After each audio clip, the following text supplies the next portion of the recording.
Okay.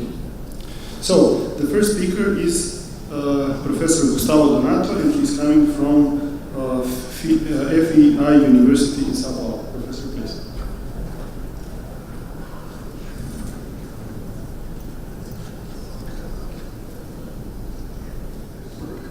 Yes. Thank you very much, Mr. Chairman. Good afternoon, ladies and gentlemen. I'm Professor Gustavo, and I would like to acknowledge, first of all, Felipe Moreira, my co-author and my master student.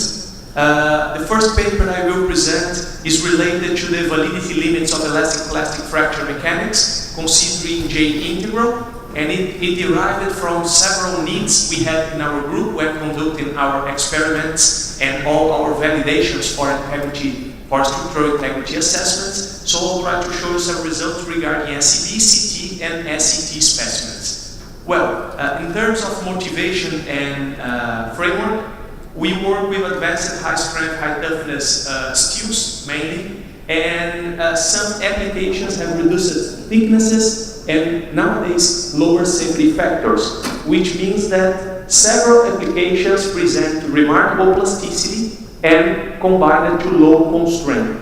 Consequently, we have several issues regarding J dominance, and it's necessary to understand well the limits of each kind of sample so we can use for JR curves and all other applications. The main topic here regards the application of single parameter fracture mechanics, where the similitude concept needs to have the J integral representing all the stress fields near the crack tip in a specimen and in a structure under SSY conditions. So, analogous to K analysis, we have the J dominance analysis for monotonic loading and elastic plastic fracture mechanics, considering the deformation limit in which specimen sizes, main dimensions such as thickness and remaining ligament must be larger than the deformation limit multiplied by J divided by a reference stress. In the case, we use the yield strength or the flow stress depending on the case. So the objective of the first paper, we developed an objective criteria to ensure the one parameter elastic plastic fracture mechanics validity, in terms that we not develop the criteria but a set of M values that we would like to provide as a companion to allow similitude evaluation in structural integrity assessment and testing. I will present you part of the results, but I will also show the complete analysis matrix. We considered compact under tension, single edge notched under bending, and single edge notched under tension specimens. In this case, a daylight of H equal to 10 dB was considered because it's the most relevant in our perspective. We also developed for 6, for H over W equals 6, but it's not being presented here. The challenge is that in the literature, we realized that M values are very scarce. If we think about, for example, books, that Anderson book, or many other publications, we only could find very punctual and limited values of M, and especially for compact tension and SEB. We couldn't find anything regarding single edge notched under tension specimens in a structured manner. So, just showing you the relevance of this development, I'm showing here the JQ evolution for some geometries. We have here a compact tension, so we have a specimen that has very large stress triaxiality, so constraint is very severe. On the opposite side, we have a clamped SET specimen whose loss of constraint is severe. And here we have a pin-loaded SET specimen just to present you why it's sometimes used as representative of cracked pipelines, longitudinally cracked pipelines. SEB specimen would also be close to the pin-loaded SET. We use 3 kinds of materials with varying strength levels, yield strength levels, and also varying strain hardening. So N equals 5, 10, and 12, and the respective levels of mechanical resistance. We developed very refined 3D models for all geometries, SEB, CT, and SET. All the details can be found in our paper, but it's useful to call the attention to the relevance of a very refined crack tip and the convergence analysis that must guarantee both under small geometry change and large geometry change that fields are well characterized. So all models were 3D. We used large geometry change for the final analysis. We started with the WAR 3D code, and then we validated the convergence and validated using Abacus. We used a minimum of 4,008 nodes 3D isoparametric elements, and we developed the analysis for plane strain and also for 3D, for three 3D cases. Data over 4 divided by 4 by 2 and B equals data, so to vary the stress per axiality.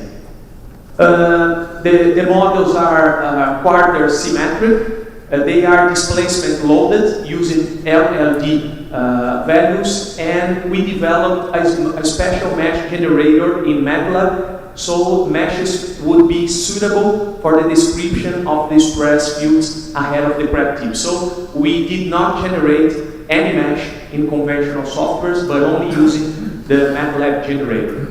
Here is an example of the HRR solution, and the kind of model we used as a reference, the modified boundary layer model, so we can guarantee high stress to axiality or high constraint solution. So here you can see the MPL model using the small geometry change, and here the MPL model using the large geometry change. So we used both analysis to find M, and the large geometry change was the final reference. Well, so we developed CT, SET, and clamped SET, as I told, for three materials that are representative for our needs regarding structural steels, but they are representative of of a large set of steels applicable to pipelines and pressure vessels, with all those crack depths for plane strain, half T, 1T, and 2T. These are the names we gave to the proportions W over B. The 1T is W over B equal to 2. So we acquired the stress fields and compared to the modified boundary layer field, which represents SSY conditions, and then we got M values and thus respective J integral limits. Just to illustrate, it's not an exact analysis, but just to illustrate the method, we had the MPL. We considered some deviations. We used 5%, 10%, and 15% deviation, so the user will be able to select the deviation he allows. And then we calculated for each specimen and each condition the evolution of J and the stress fields. For a normalized radius of 2, but we also calculated for others, we are illustrating here the moment in which the stress field deviates, and this is considered for us the maximum J valid value. So here we calculate M.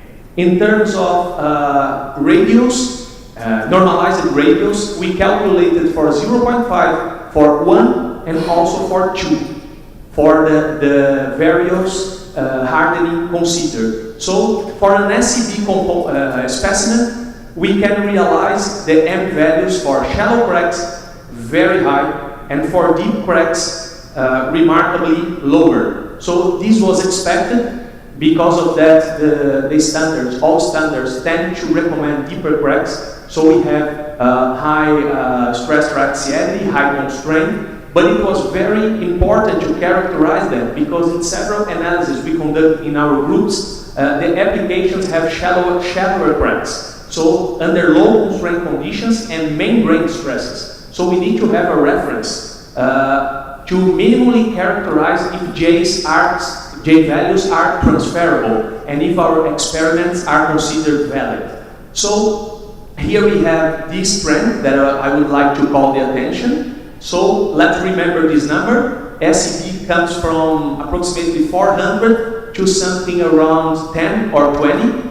In the literature, we can find the value 20 for SEB, even in conventional books that we use for our graduate courses. And the effect of hardening you can realize in the graph, and I will explain a little bit later. If we convert M to J values, J maximum values, we realize this effect. For very shallow cracks, J in kilojoules divided by square meter, we have almost no value J. We reach up to 100 or less. But if we have cracks between 0.4 to 0.7, you can realize that we have values between 1,000 and 1,700. So this is for the validity of the stress fields ahead of the crack tip and maintaining SSY conditions and similitude. Here you can realize the effects of hardening if you compare N5 to N10 to N20. So we have here the blue, the red, and the black squares, just for you to realize the effects of increasing or decreasing hardening. For sure, the lower is the M value, the better. So we have larger J integral. Here are some results for CT. We all know that compact tension specimen is a high constraint geometry. So M values, if we compare to SEB, are much lower. So we had 400, here we have 40, 10th part, so even for very shallow cracks, and we have values ranging from 5 to 25 for the rest of the conditions, and here you can realize some additional effects. In terms of J, we have here the solutions for CT, and we can realize that between 0.3 and 0.5, we have the largest limiting J for using CT specimens. When we think about single edge knotted under tension, the behavior is quite similar to SEB, but I would like to call the attention for the difference in values. We had 400 for SEB and 40 for CT, but here we have more than 1,000. This is well known for single edge knotted under tension because it's a low triaxiality geometry related to tensile fields, so it's very difficult to have value J, especially if you are working with shallow cracks. This is presented here. If we show J maximum, the maximum valid J integral for this geometry, we are dealing with less than 30 kilojoules divided by square meter, up to, for deep cracks, something around 250. So this is the main phenomenon. Thank you. We also compare different thicknesses and they will over B ratios. You can realize here the differences between a thick specimen to a thin specimen, and in terms of limit of J maximum J, we are talking here about thick specimen, which means they will equals B, and here they will equals 4B. This would be the 1T reference geometry, which means they will equals 2B. So my concluding remarks here with just this brief set of models, because we developed more than 250 models in total. Here we are presenting some of them, is that M values and thus the J limits are highly sensitive to specimen geometry, loading mode, and A over W, and for sure for the material also. Second, we believe that the results provide a basis for validating fracture toughness testing. This was our initial goal. We could validate or invalidate our JR curves, our JC values, and everything else that we had in our laboratory. In addition, this can be considered also a validity limit for CTOD, but I won't discuss it here because it needs additional considerations. It also helped us a lot to design appropriate specimens, so you can think about the thicknesses and the main dimension that will respect the stress fields and similitude, and finally verify similitude for real structural integrity assessments. We already used this for 3 applications. We used strain gauge and DIC to validate, and it worked very nice in terms of transferability of experimental data to field conditions. The results are in accordance with elastic plastic fracture mechanics literature. So deep cracks in most cases presented higher constraint, and CT it has more constraint than SCB and then SCT. Very shallow or very deep cracks sometimes cannot respect the trends. So we must pay attention, because very shallow or very cracked has an interference of thickness deformation in Z direction, and sometimes M values change a little bit in terms of changes, of trends.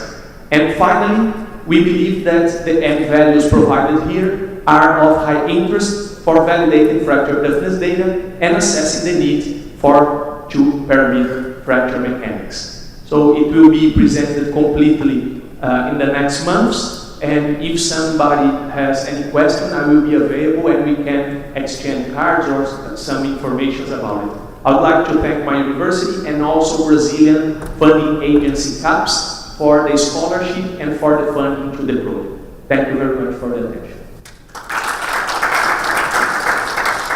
Thank you very much, Professor Donato.